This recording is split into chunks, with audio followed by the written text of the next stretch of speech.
১৩০তম শুভ আবির্ভাব তিথি কার্তিক পূর্ণিমা। বৈষ্ণবদের মধ্যে শ্রী নিম্বার্ক সম্প্রদায়ের বিশাল ও প্রাচীন পরম্পরা সম্পর্কে সকলেই অবগত আছেন। এই দর্শন ও সম্প্রদায়ের প্রথম প্রবর্তক ভগবান শ্রী নিম্বার্কাচার্য। তিনি ছিলেন শ্রীকৃষ্ণ সুদর্শন চক্রের অবতার। বাল্যকালে পিতামাতার সাথে শ্রী নিম্বার্ক শ্রী বৃন্দাবনে আসেন। দেবশ্রী নারদ মুনি তাকে দীক্ষা প্রদান করলে তিনি আজীবন নৈষ্ঠিক ব্রহ্মচর্য ব্রত পালন করেন। শ্রী নিম্বার্ক রচিত নিম্বার্ক বেদান্ত ধর্ম উপাসনা ও দার্শনিকতার এক অপূর্ব সমন্বয় রয়েছে। ব্রহ্ম, জীব, জগৎ এই তিনটি বিষয়ে জিজ্ঞাসাই হল দর্শন। শ্রী নিম্বার্কাচার্য এই তিনটি বিষয়ে মত প্রকাশ করেছিলেন। তাকে নিম্বার্ক। শ্রী নিম্বার্ক মতে ভগবান শ্রীকৃষ্ণের পরব্রহ্ম পরমেশ্বর।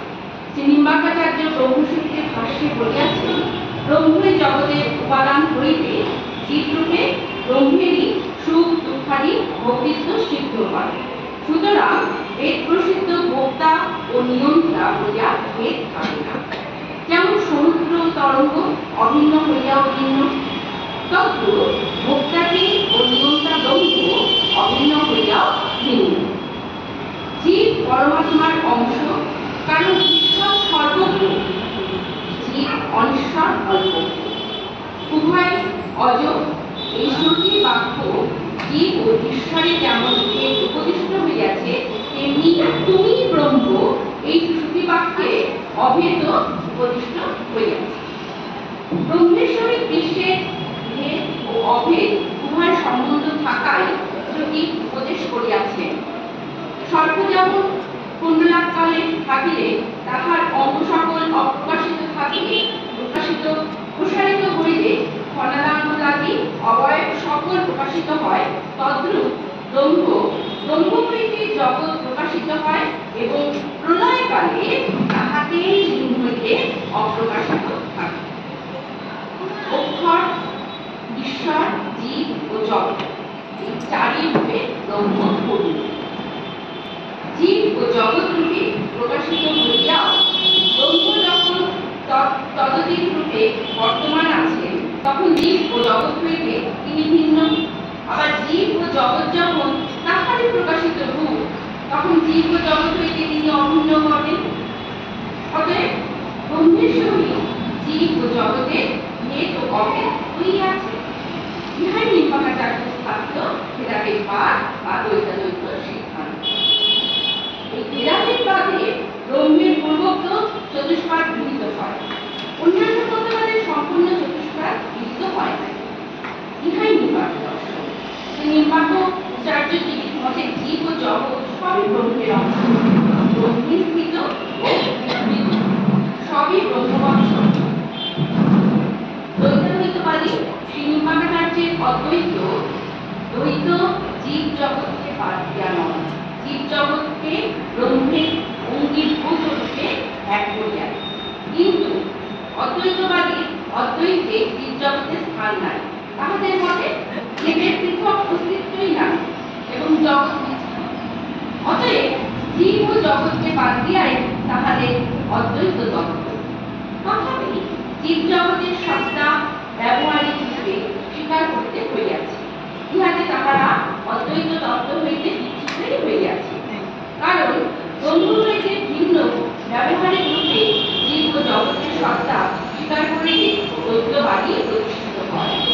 অতএব তাহাদের ওই অদ্বৈতবাদকে যথার্থ অদ্বৈতবাদী বলা যায় না। দ্বৈতাদ্বৈতবাদী শ্রী নিম্বার্কাচার্যই যথার্থ অদ্বৈতবাদী, কারণ তাহার দ্বৈতবাদে জীব ও জগৎ বাদ পড়ে। ইহাই নিম্বার্ক। যুদ্ধ বিধ্বস্ত বিশ্বে শান্তির সন্ধান। গীতায় শ্রী ভগবান তৃপ্ত কণ্ঠে তার প্রিয় শিষ্য অর্জুনকে বললেন, যুদ্ধ কর।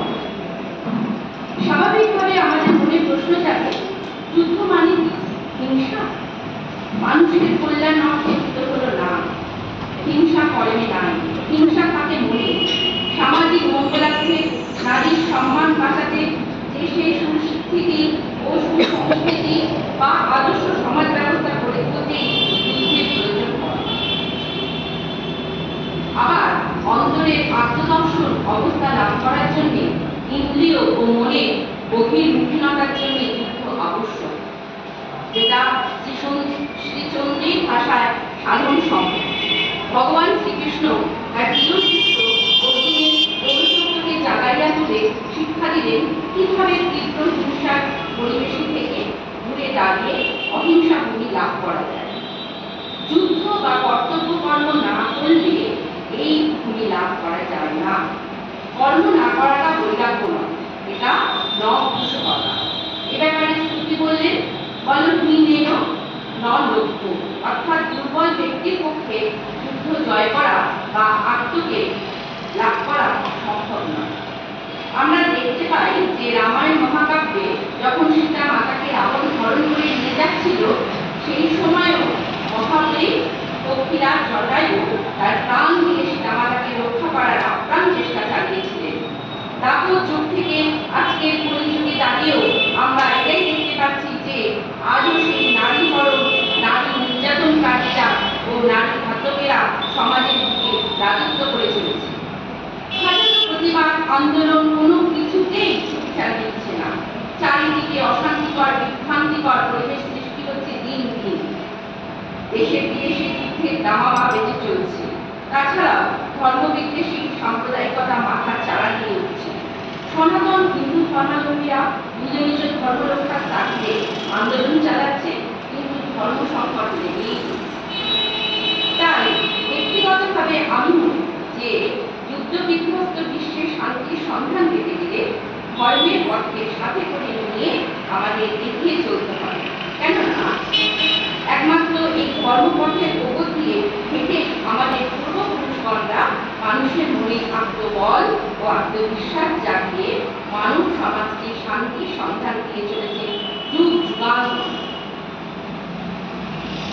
আমার শ্রী গুরু ভগবান নিম্বার্ক জন্মজয়ন্তীতে নিম্বার্ক দর্শন আলোচনা সাপেক্ষে ভগবান শ্রী নিম্বার্কাচার্যজিকে ভজন, পূজন, শ্রদ্ধা, ভক্তি সহকারে জন্মজয়ন্তী উৎসব পালনের আয়োজন করেছে।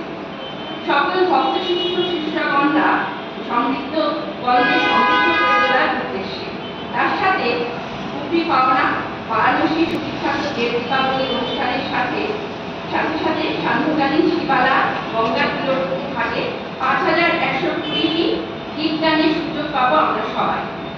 সেই গুরু ভগবানের সাথে ভক্ত শিষ্যরা মিলে প্রদীপ প্রজ্বলন, শেষ স্বর্গীয় পরিবেশে স্বর্গীয় অনুভূতি লাভ, সব মিলিয়ে এই বিশেষ ঐতিহাসিক উৎসব মুখর দিনটি আলোয় আলোকিত হয়ে মেতে উঠবে, সবার মনে কালিমা ঘুচিয়ে অন্ধকার মুছে দেবে, সাথে গুরুদেব ও পরম্পরার আশীর্বাদ প্রাপ্ত হবে। এই উৎসবে নির্বাচ দর্শন সংগঠিত চর্চা করে উত্তরোত্তর জ্ঞান অর্জন করা এবং নির্মাণ সম্প্রদায়ের ধারাবাহিকতা রক্ষা ও পরম্পরাকে আগামী প্রজন্মের সাথে পরিচয় ঘটিয়ে সেই নির্মাণ সম্প্রদায়ের তথা নির্মাণ বেদান্তের প্রচার করাই হল এই উৎসবের মূল ভূমিকা। ভগবান শ্রী নির্বাণ ও মহামুদ্রায় ও নারায়ণ শ্রী গুরুবে